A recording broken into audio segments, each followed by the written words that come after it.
কিন্তু বেসিক্যালি দুধ চাটাকে অ্যাভয়েড করতে বলা হয় যে প্রচণ্ড গ্যাস্ট্রাইটিস তৈরি করে, আপনার ডাইজেশনের মধ্যেও সে সমস্যা তৈরি করবে।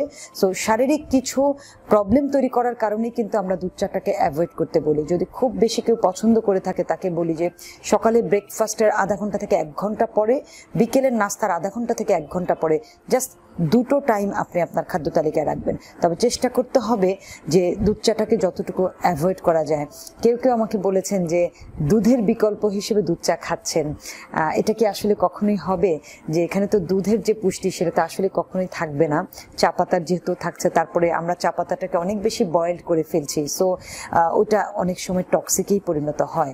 তো ধীরে ধীরে যারা লং টাইম বা দীর্ঘ সময় এই দুধ চায়ে আসক্তি তৈরি হয়ে যায় তাদের জন্য কিন্তু আসলে ক্ষতিরই ব্যাপার থাকে।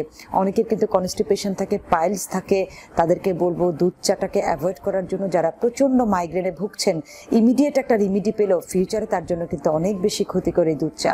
আর মাইগ্রেনে চা কফি দুটোকেই কিন্তু অ্যালাউ করা হয় না।